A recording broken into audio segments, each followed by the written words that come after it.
Bonjour, bienvenue dans la traduction du rapport de l'Agence de renseignement mondial de Kim Gogan. Et nous allons commencer par vous montrer ce que je vais vous lire.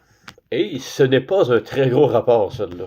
C'est vraiment peut-être le plus petit que je vais avoir fait. On regarde ça.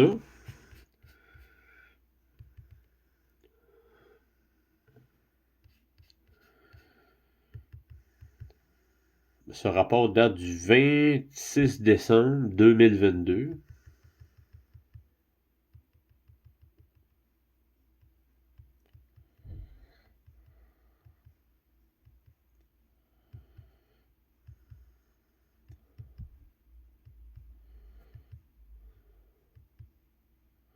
Comme vous pouvez voir, il n'est pas très long. Donc c'est parfait pour me réchauffer ce matin. Oh, on n'est pas rendu au bout. On remonte ça jusqu'en haut. On va ça de bord.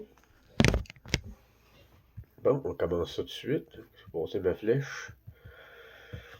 200 000 renvoyés à la source suite à la tentative d'Apocalypse 10.0. Vestiges de l'Ordre du Soleil Noir et réunion de recrutement de la forteresse du Dragon. Station spatiale internationale démantelée, bientôt retirée. Saut de la source sur la planète achevé comme prévu. C'est très court, mais très intéressant. Donc, on décolle ça. La veille de Noël, Kim était très occupé à contrer l'Apocalypse 10.0, tandis que les fanatiques tentaient de contacter le Seigneur des Ténèbres pour qu'il vienne les sauver. Les généraux et les survivants des deux ordres ont tenu une réunion de recrutement pour le niveau inférieur. La station spatiale internationale a dû être retirée, mais le sceau de la source a été apposé sur la planète malgré tous leurs efforts pour l'empêcher. Et je tiens à préciser que ce rapport date du 26 décembre 2022, encore une fois. Veille de Noël, tentative d'Apocalypse 10.0. Kim espérait vraiment qu'aujourd'hui les choses s'amélioreraient. Mais non, les extrémistes l'ont empêché de dormir la veille de Noël. Il ne reculait devant rien. Présent sur 21 sites différents à travers le monde, il scandait des incantations, utilisant ordinateurs et amplificateurs pour implorer le retour du Seigneur des Ténèbres et le sauver.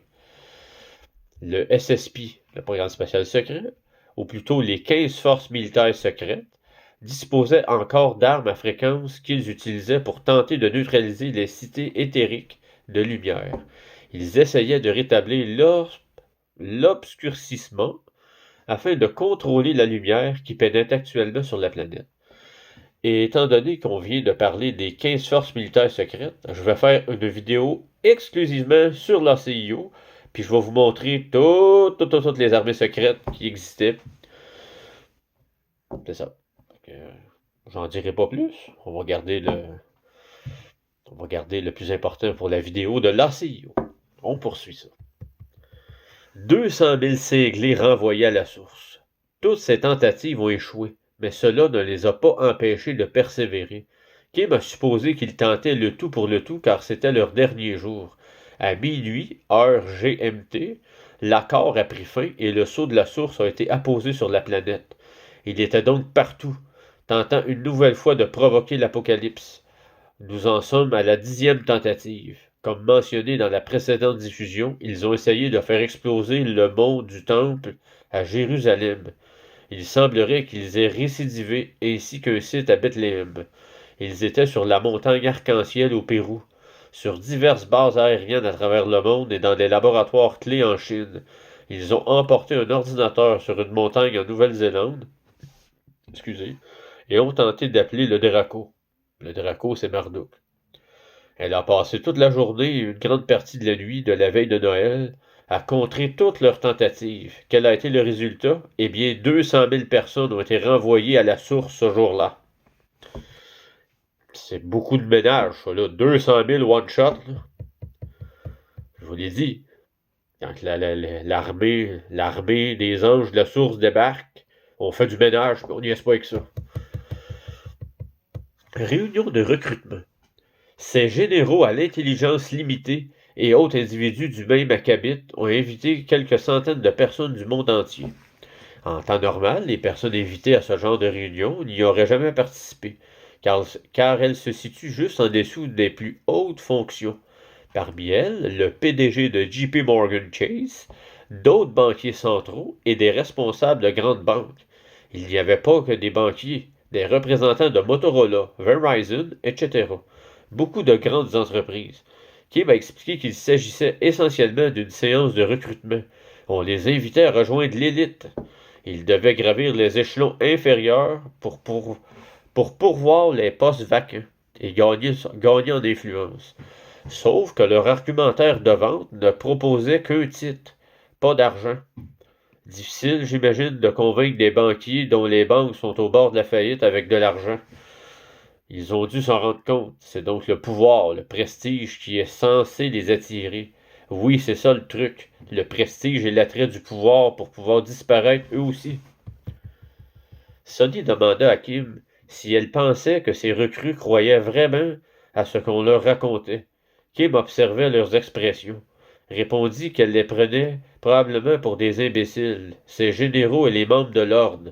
Quand on parle de l'ordre, c'est l'ordre du dragon et l'ordre du soleil noir. Un titre, ça ne vaut rien. Tout le monde est fauché. Leur blockchain mondial est en panne. Leur système de crédit social est défaillant. Même le système chinois ne fonctionne pas comme prévu après sa tentative de liaison aux crypto-monnaies. Kim sait que leur système de crédit social ne tiendra pas. Qu'ils n'y arriveront jamais. Ah, regardons ça. Situation au Venezuela. Et on ne parle pas de celle qui est actuelle, on parle de celle qui date de Noël le 26 décembre 2022. Situation au Venezuela. À propos du système de crédit social, elle a également mentionné le Venezuela, car ce pays était évoqué dans le reportage de Sony. La monnaie vénézuélienne est entièrement contrôlée par le BRICS, et le Venezuela est depuis longtemps sous l'influence de la Chine. Le Brésil aussi. La Chine exerce une forte emprise sur le continent africain grâce au Parti communiste, et son influence est également très présente en Afrique. Leur objectif est Leur objectif est de se placer au-dessus des gouvernements et de devenir des dieux, bien sûr, mais ils échoueront lamentablement. La Station spatiale internationale a été retirée du service. Revenons à ces recrues potentielles pour l'ordre. Kim suppose que ces génies voulaient démontrer leur puissance à leurs futurs membres et ont transformé la Station spatiale internationale en une arme. Elle était pilotée depuis le MIT et Fort Lewis à Seattle. Ils tentaient de réinstaller le contrôle mental sur la population pour nous faire croire que le programme socialiste était une bonne chose. Ce n'était qu'une partie de leur plan. Ils essayaient aussi de l'utiliser pour injecter des virus directement dans nos corps. Il fallait donc la détruire. Kim a désactivé définitivement la Station spatiale internationale, et une fois que l'exécuteur y sera arrivé, il détruira également la structure physique. Elle a aussi dû retourner 2 fois sur le site de la société Chronos en Israël la veille de Noël. Elle n'a pas précisé pourquoi, mais la dernière fois qu'elle a mentionné Chronos, c'était lors de son émission du 7 décembre 2021, 2022 c'est-à-dire. Et c'était en lien avec des cyberattaques et des bots, BOTS. Aujourd'hui, elle s'attend à ce qu'ils persistent à vouloir étaler leur pouvoir ou qu'ils recréent un système bancaire fictif depuis la base navale de San Diego. Ils ne font que répéter les mêmes erreurs, se rendre aux mêmes endroits, même si la partie est terminée et que nous avons déjà gagné. Elle continuera de réparer leurs erreurs, mais cela ne la détournera pas de son objectif. Ils ne font que rejoindre la liste des personnes éliminées, au même titre que les 200 000 extrémistes récemment partis. Le bâton de licorne. On va voir c'est quoi. Kim comprend qu'ils voulaient utiliser tous les moyens à leur disposition pour empêcher ce qu'il s'est passé, l'arrivée de la lumière et le scellement de la Terre. Mais elle ignore où ils vont maintenant, car rien ne revient. Il est probable qu'ils n'aient jamais compris comment ils exerçaient le contrôle. Ce n'est pas parce qu'ils possèdent des ordinateurs et des machines à fréquence qu'ils peuvent agir. Elle a expliqué cela à l'aide d'une histoire sur le bâton de licorne, que j'ai résumé, mais le message reste le même. On peut décorer un bâton de licorne avec des pompons et des lumières clignotantes, et faire croire à quelqu'un qu'il possède des pouvoirs magiques et qu'il suffit de le brandir pour provoquer tel ou tel événement.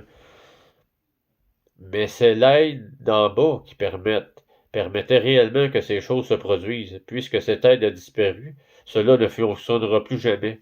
Tout ce qu'ils font maintenant, c'est agiter un bâton ridicule et passer pour des imbéciles, car ils n'ont pas compris cela.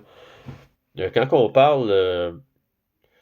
parle que l'aide venait d'en bas, on parle du bas astral, le bas astral oméga, l'astral inférieur, de la 0 à la 9e dimension du côté sombre. Mes densités, bien entendu. Conclusion. J'imagine donc que c'est... Bon, on recommence ça. J'imagine donc que ces derniers jours, les derniers cinglés de l'ordre et ces généraux à l'intelligence limitée ont réalisé qu'ils n'avaient aucun pouvoir ni aucune influence. Du coup, ils essaient de recruter des gens influents pour travailler à leur place, et ainsi regagner de l'influence. C'est génial. Voyons combien de temps il leur faudra pour être sur la liste des personnes éliminées. J'étais ravi d'apprendre que Kim avait renoncé à toute conversation ou collaboration avec un général ou qui que ce soit de ce genre. C'est fini pour elle, elle ne veut même plus leur parler.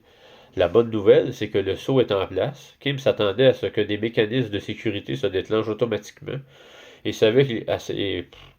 On reprend ça.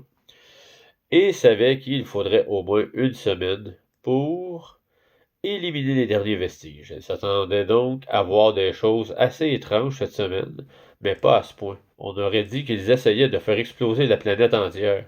Heureusement, malgré leur rituel et leur incantation, aucune catastrophe ne s'est produite. Et cela aussi se passera, et nous survivrons. Sur ce, c'était ce court rapport, probablement un des plus courts que j'ai fait. Et puis, ben c'est ça.